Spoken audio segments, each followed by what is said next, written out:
Tu vois, moi, par exemple, je fonctionne beaucoup à l'intuition. Donc, si mon intuition me dit de faire quelque chose, je le fais. Ça me dit de ne pas le faire, je ne le fais pas. Point. Maintenant, l'intuition se développe aussi. C'est-à-dire que pour avoir une certaine forme d'intuition, il faut avoir une certaine expérience aussi.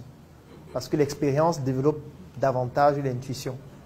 Donc, plus tu vas travailler, plus tu vas faire face à certaines situations difficiles que tu vas réussir à résoudre, plus tu vas te documenter et plus tu auras une intuition qui est forte et il faut la suivre.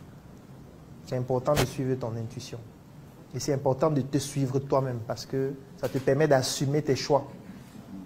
Parce que si tu suis uniquement, les autres doivent t'aider à mieux affiner ce que tu veux faire. Mais ne te dis pas que tu vas juste décider en fonction des autres. Parce qu'au final, ce sera toi le responsable. Il faut que tu assumes tout. Il ne faut pas être ce genre d'entrepreneur qui accuse les gens, qui dit que c'est à cause des gens ont fait ça. Non, assume, gars. Si tu as fait quelque chose, tu assumes. C'est pour ça que tu dois aussi au maximum contrôler ce qui est contrôlable. Mais en ce qui concerne la décision, c'est plus l'intuition. Mais si tu n'as pas beaucoup d'expérience, si tu ne te documentes pas suffisamment, si tu ne rencontres pas les gens, si tu ne fais pas face à plusieurs situations différentes que tu as eu à gérer, tu auras aussi une intuition qui est faible, qui n'est pas très efficace. Tu seras quelqu'un qui vit dans l'incertitude totale parce que tu auras peur à chaque fois. Mais quand tu as déjà eu à gérer les cas, moi j'ai déjà géré tellement de situations, tellement. Donc ce qui fait que l'intuition que j'ai, elle est très forte. Ça ne veut pas dire que ça fonctionne toujours, mais au moins ça te permet de ne pas trop t'embêter dans la manière de décider.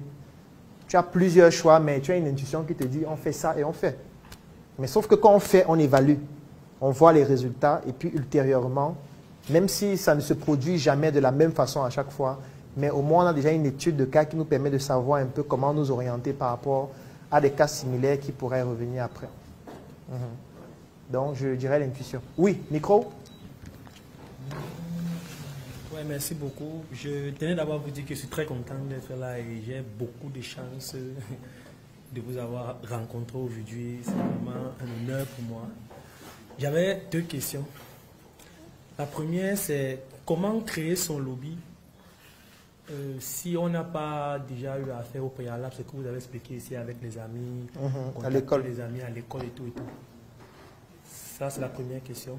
La deuxième question, c'est moi, depuis que je suis petit, je n'ai jamais aimé la religion. Parce que j'avais toujours ce sentiment en moi que c'est énervant. Oui. On part à l'église, on s'assoit, on dort, tu es là, oh, priez, levez-vous, allez. Moi, ça m'énervait souvent, jusqu'au point où j'avais même eu les problèmes avec ma propre mère, avec mes propres parents. Ils disaient que j'étais sorcier, on m'avait carrément mis à l'écart, quoi. Jusqu'à ce que j'ai commencé à faire des recherches et puis carrément j'ai compris que c'était jusqu'à ce que je tombe sur vous. Avant de tomber sur vous, j'étais tombé sur M. Mouton de Kalala, père son âme. Il a commencé à parler de beaucoup de choses qui m'ont vraiment fait comprendre que je ne suis pas seul et ça m'a vraiment réconforté. Mais actuellement, j'ai envie de pratiquer la spiritualité africaine, mais je ne sais pas par où commencer. Oui, c'est ça vraiment mon réel problème. C'était ça ma deuxième question. D'accord. Comment faire? Je vais commencer par la question concernant le lobbying. C'est assez simple à faire. Déjà, le fait que tu sois là, ici, aujourd'hui, c'est déjà ça. Ça veut dire que tu es venu à la messe à la Startup Academy, tu vas rencontrer plusieurs personnes, mais ne t'arrête pas à ça. Il faut discuter avec ces personnes, il faut échanger de contacts. Si tu es membre de la Startup, tu seras dans un groupe. Dans ce groupe, tu vas découvrir d'autres membres qui sont dans d'autres villes, dans d'autres pays. Tu vas voir ce qu'ils font, vous allez échanger. Il y a des événements comme celui-ci assez régulièrement. Tu peux en donner toi-même si tu es membre. Ça te permet de t'exercer à la prise de parole, à parler de ton projet, ainsi de suite.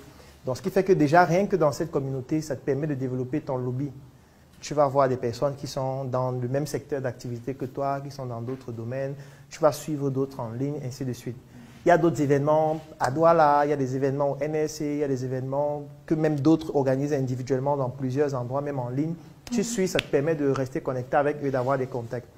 Tu peux aussi voir d'autres communautés similaires. Il n'y a pas que la Startup Academy, il y a beaucoup d'autres communautés qui peuvent être intéressantes, que tu peux suivre pour pouvoir rencontrer des personnes. Quand il y a des événements, il faut y aller. Si tu vois qu'on organise un événement dont la thématique correspond à tes centres d'intérêt, tu y vas, tu rencontres des personnes, tu échanges des contacts, ainsi de suite. Bien sûr, tu développes ta communauté aussi en ligne. Quand je dis développer ta communauté, ça veut dire qu'il faut que tu aies une plateforme en ligne. Ça peut être sur Facebook, peut-être une page où tu communiques régulièrement sur tes activités, sur tes réalisations, sur la passion que tu as, les hobbies que tu as, pour que ça fasse aussi en sorte qu'il y ait d'autres personnes qui te connaissent et qui connectent avec toi. Donc ça, c'est ce que je peux te recommander pour le lobbying. Il y a beaucoup plus de choses, mais ça déjà pour un premier temps, comme exercice, ça peut être suffisant. Maintenant, pour la spiritualité africaine, comme j'aime souvent dire, je ne peux pas te donner de conseils dessus. Je peux juste te donner des grandes lignes. Parce que quand on parle de spiritualité, on parle d'expérience personnelle. On ne parle pas de... Il n'y a pas de guide. Donc, je ne suis pas ton guide et il ne faudrait pas que tu en aies. Et même si tu dois en avoir, il y a des principes à respecter. J'en parle même dans le livre sur la spiritualité dans le monde des affaires. Il faut faire très attention aux guides. Parce que ça peut très vite devenir de la manipulation.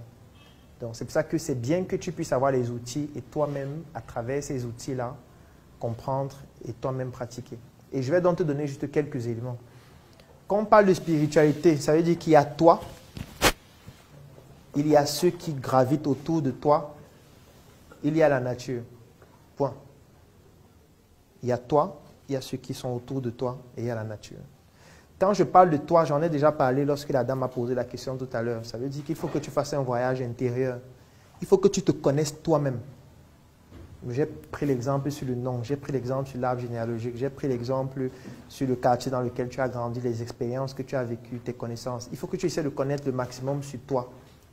Ça va te permettre de mieux connaître qui tu es, ce que tu veux faire, où tu vas, tes rêves, tes ambitions, tes failles. Et ça va te permettre de pouvoir renforcer les secteurs sur toi qui sont défaillants, soit à travers les lectures, les voyages, ainsi de suite, les rencontres. Ça, c'est la première étape. La deuxième étape, c'est ceux qui gravitent autour de toi. Quand je dis ceux qui gravitent autour de toi, tu as la famille, tu as les amis, tu as des collègues, tu as toutes ces personnes-là avec qui tu as des interactions. Donc, tu dois essayer d'analyser comment est-ce que tu interagis avec les autres. Est-ce que tu es quelqu'un d'introverti? Est-ce que tu es quelqu'un d'extraverti? Est-ce que tu es quelqu'un qui aime particulièrement échanger avec un certain type de personnes par rapport à d'autres, ainsi de suite. Ça, c'est une analyse que tu fais avec les personnes qui sont autour de toi. Et maintenant, après, il y a la nature. Quand je parle de la nature, ce sont les animaux, c'est la nature dans son sens le plus large. Et comment est-ce que tu interagis avec elle? C'est ça la spiritualité. Tu dois maintenant voir chez toi, chez ceux qui gravitent autour de toi et dans la nature, comment est-ce que tu fais pour utiliser ces différents ingrédients-là pour te renforcer, pour devenir beaucoup plus puissant dans ce que tu es en train de vouloir réaliser. Pour devenir puissant dans mon projet, qu'est-ce que je dois renforcer chez moi? Pour devenir plus puissant dans mon projet, comment est-ce que je dois renforcer mes relations avec ceux qui gravitent autour de moi? Pour devenir plus puissant dans mon projet, comment est-ce que je dois interagir avec la nature? C'est tout ça qui est la spiritualité. Okay. Donc, ce n'est pas... Je vais éviter que tu aies un guide qui te dit « Lève-toi le matin, bois l'huile rouge, machin, verse le champagne au sol, marche 2 fois. » Tu vois, c'est la comédie, tu vois. Voilà. C'est ce que je vais éviter. Maintenant, si tu veux absolument avoir un guide, dans le livre, je parle de comment est-ce qu'on fait pour choisir un guide. Parce qu'il y a trop de faux guides, en fait, qui disent être des guides spirituels, alors qu'ils ne se connaissent pas eux-mêmes. Ils sont en train de vouloir te guider dans je ne sais pas quoi. Donc, du coup, il faut faire très attention parce que ça peut devenir de la manipulation. Manipulation, pourquoi? Parce qu'on peut tout interpréter pour te pousser à faire du n'importe quoi. Parce que quand tu es un entrepreneur, tu auras forcément les problèmes. Tu vois, et si tu viens me voir, tu me dis que tu es un entrepreneur, je connais déjà le type de problème que tu peux avoir. Même sans que tu ne parles. Je sais que tu as besoin d'argent. N'est-ce pas? Je sais que tu dois de l'argent aux gens. N'est-ce pas? Je sais que tu veux gagner plus d'argent. Je sais que tu veux avoir des biens immobiliers, avoir des gens loyaux. Il y a beaucoup de gens qui t'ont trahi. Tu vois? Alors qu'il n'a pas encore parlé.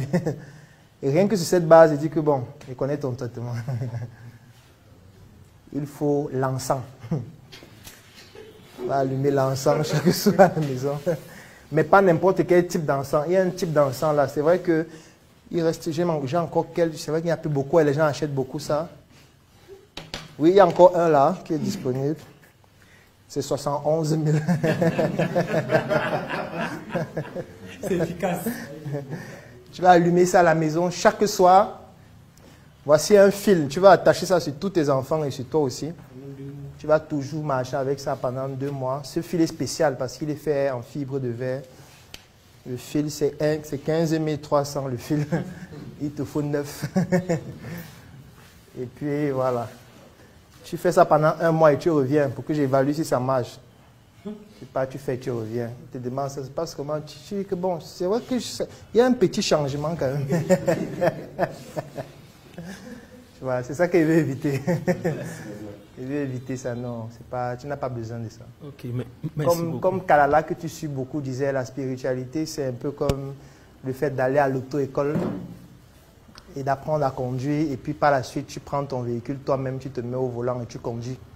Donc tu découvres toi-même en pratiquant.